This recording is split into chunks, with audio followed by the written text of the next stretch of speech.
YouTube, what is going on? It is Dominic Arena back again. DGA Live. Get your GOAT 5150 in the gamer world. We're going to talk about Xbox. We just got hit with an Xbox presentation early this morning. It dropped a whole bunch of new games, and there's some mixed reviews on it. So I wanted to touch base on it and kind of talk about some stuff that nobody's really pointing out. Everybody's talking about the games. It wasn't a bad presentation at all, by no means. It was basically them coming out and showing you first-party games and giving you a sneak peek at some actual gameplay footage of the new Halo Infinite running on the Xbox Series X. They gave you 8 minutes of this, and it looked great. It looked great. And I wanted to talk a little bit about the games, and I wanted to hit home on some stuff that not many people are talking about. So, kind of backtrack a little bit. There's a lot of stuff going around the net, basically saying, yeah, it didn't live up to the PlayStation 5 presentation we got a few weeks ago, and all that good stuff. Well, I will admit, yeah, that PS5 presentation was great. It was awesome. They knocked it out of the park. But there was also a reveal of the console. We had no idea what the console was going to look like until that presentation at the end. Where on the Xbox Series X, we've seen what this thing's looked like 6 months ago. So it's like, hey man, we've already known this. But I think the thing is a lot of people were disappointed that we didn't get a price, we didn't get a Lockhart edition reveal and all that stuff. Even though we know that the Lockhart, aka Series S, is coming out. So, from what I heard, is the reveal on the Lockhart, or Series S, is going to be revealed in August. There's also speculation going around that we will actually get a concrete price on Xbox Series X and PlayStation 5 in August. So, these are just rumors right now. But let's talk about the presentation, and then I want to make another prediction. So let's talk about some of the games. They kicked this off with a pre-show, and they showed us a whole bunch of games in the pre-show. When the thing actually launched and the presentation officially started, the first thing we saw right out the gate was another trailer for Halo Infinite and then 8 minutes of gameplay playing on the actual system. And it looked great, like we expected. I wasn't blown away by it, but I was like, hey man, this looks great. I can't wait to fucking play it. That's awesome. They announced, I want to say, 22 games, all first-party games. And out of all those games, the ones that stuck out to me the most, I'm not going to talk about all the games, was a new State of Decay. State of Decay 3 got a teaser trailer. Granted, it was a CGI trailer. We didn't see any gameplay, but it really grabbed my attention. It looks great. We got a game. If you ever played SteamWorld, there's a game from the makers of SteamWorld called The Gunk. Looks like a ton of fun. Grounded really caught my attention. It's basically if you were playing a video game of Honey, I Shrunk the Kids. You're in the backyard. You're tiny. You got to survive the yard. That looked fucking fun as shit too. Fable came at the end of the presentation, which I think a lot of people were excited about. A new Fable. And again, this was a teaser video. It didn't show us gameplay. And I don't know, because it's just called Fable, I don't know if this is a remake or if this is a continuation or a prequel. So, like I said, it's a teaser, but fucking A. It's awesome to hear that. What else do we get? Oh, Forza Motorsport. They showed a trailer of this game running on the actual engine. And it was fucking amazing how this next generation of console is going to play. That trailer, I mean, yeah, it's a car racing game, and I know a lot of people either love or hate racing games. I like them. I play them here and there. But that trailer was badass to me right there. I go, wow, man, just look at this. It was like if I was at a freaking motorsport event and watching it live. It was that good. So that's the games. And they announced a ton more. There was a ton more they announced. I think it was 22 in total. But what I want to talk about is a couple things not many people are actually elaborating on. there was two things that were brought into this presentation that kind of got overlooked. Phil Spencer came out and said that everything that's in this presentation today will be available on launch in Game Pass. When I heard that, that made my mouth drop open. That's amazing. I can't believe people ain't excited about this. Game Pass is a subscription service, and we've talked about this on the channel before. I said and predicted that Xbox is really going to push subscriptions because I have a prediction on this, and it's coming more true. We'll get to that in a minute. But Game Pass, $14.99 a month, and you have access to hundreds of games to download and play. First party, third party, all types of fucking games. And it's not like PlayStation where you only get 2 a month. It's unlimited. And they have all these big titles available on launch for Game Pass members is huge, huge news. Basically, you're going to save a ton of money. Like, because people know they're going to go broke buying these new consoles. You know what I'm saying? Let's just say they're $600. That's $600, then you got to start buying games. $60 a pop. You know what I'm saying? So to have these games, just the 5 I mentioned, available at launch to download and play for free as long as you're a Game Pass member and you pay for the subscription, this is huge news. This to me was the highlight of the presentation. I was like, holy shit. Another thing they talked about is the optimize for Xbox Series X. This is something I've talked about briefly, and it's been around for a little bit. And basically what they're doing is there's a handful of games that are getting this stamp of approval, best way to describe it, that the game has gone through the reworks to play at its best possible format on the new Series X. And these are games going forward for the system, and these are games that you already own. So they've announced 5 games that are already out. You already have these games for your Xbox One that have been optimized for the Series X. So what does that get you? 5 games they named was Forza Horizons 4, which I have, is being knocked up to 4K, 60 frames per second with faster load times. Okay? Gears 5 and Gears Tactical are also getting bumped up to 4K, 60 frames per second gameplay, HDR content, and faster load times.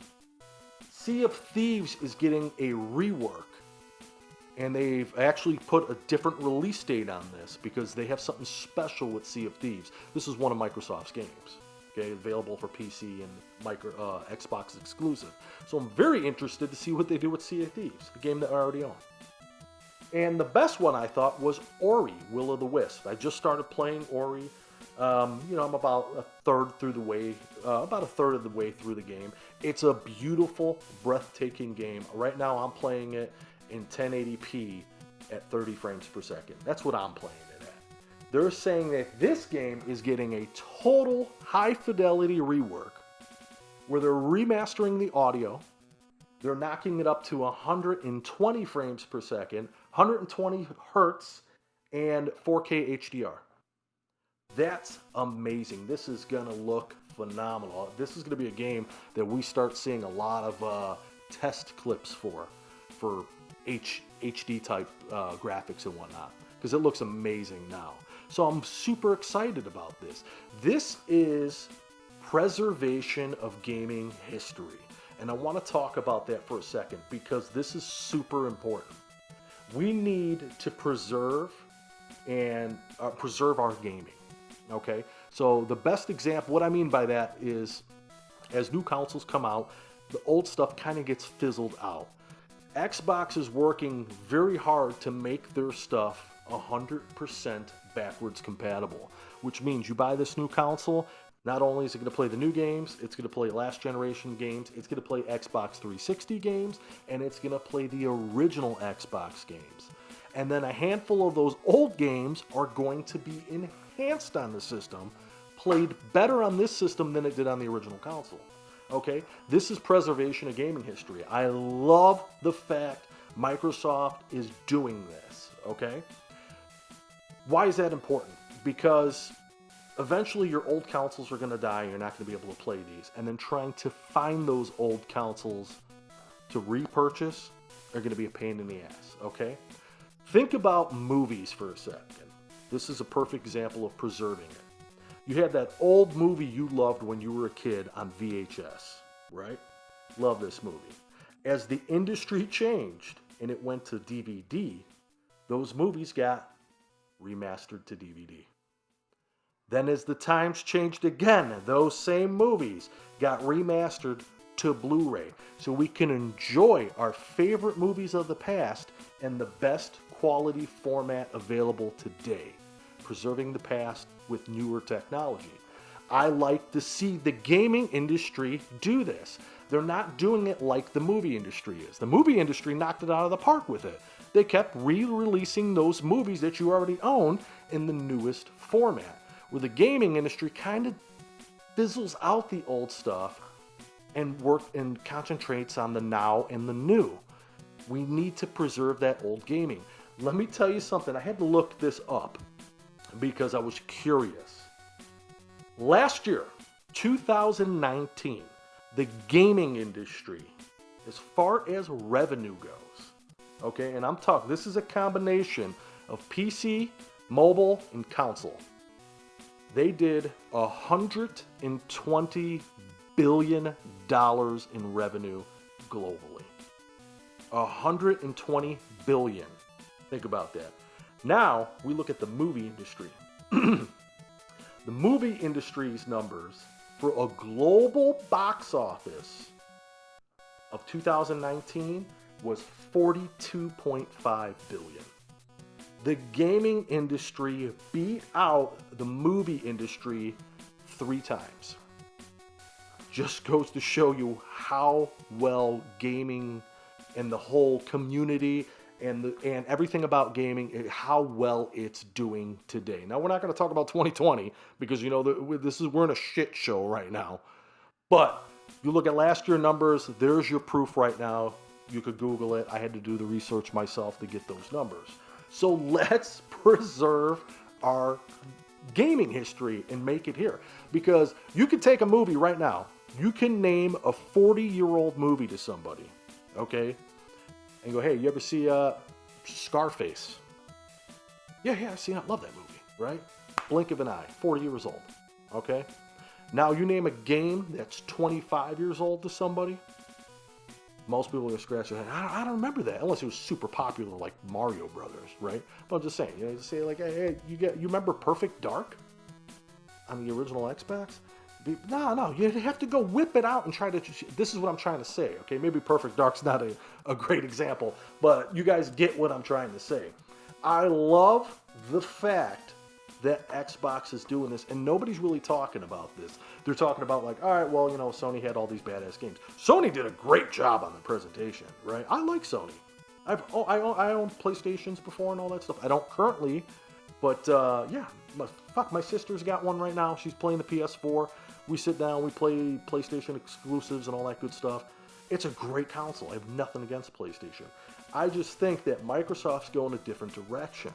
And I love the fact that we're getting this Game Pass. Now, this is my prediction. Okay, this is what I wanted to talk to you guys about.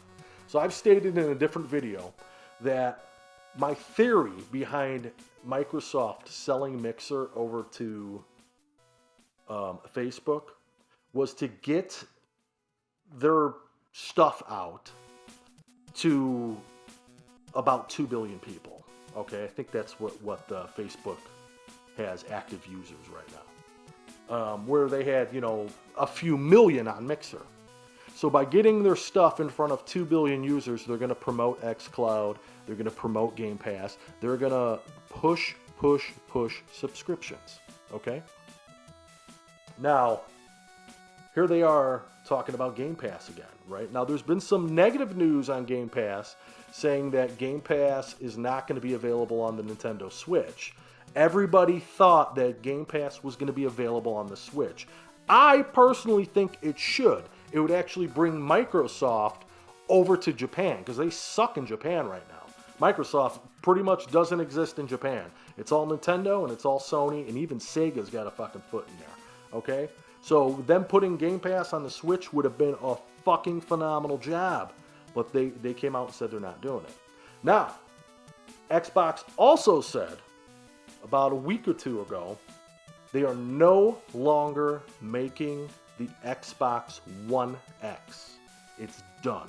Also, the all digital, they call it the SAD, the S all digital model, done. The only console that they're going to continue to manufacture globally is the One S, the middle tier one, right? A lot of people are scratching their head. Why would you get rid of your best console? Makes sense to me. When this new generation launches, they don't want 5 consoles on the market. It's that simple. They want their top of the line, their Lockhart or their Series S, and then last generation. That's it. They don't need 5. But back to pushing the sales, and this is all going to tie in. They're pushing this. They talk about Game Pass on here, all this other stuff, right? Microsoft, I believe, is setting up to take a cut, okay, take a hit on the launch of Series X and S. They're the only company that can do it. Sony can't afford to take the hit. Nintendo can't afford to take the hit. That's why their consoles are a few bucks above cost, right? Maybe 10% above cost or something like that, to make a little bit of profit off of it, right? Microsoft can, and I believe that the big push on all these Game Passes and xCloud and all that other stuff is in order to bank off of that and sell these consoles below cost in order to get them in people's hands, get them into the Xbox experience, and win the quote-unquote console wars, okay? Because they're not doing so hot with what's out now. So, here's my prediction. This is what I think the prices are going to be. On launch, Xbox Series X, the bad boy, is going to be $499.99. Okay? Xbox Series S, or Lockhart, is going to be $299.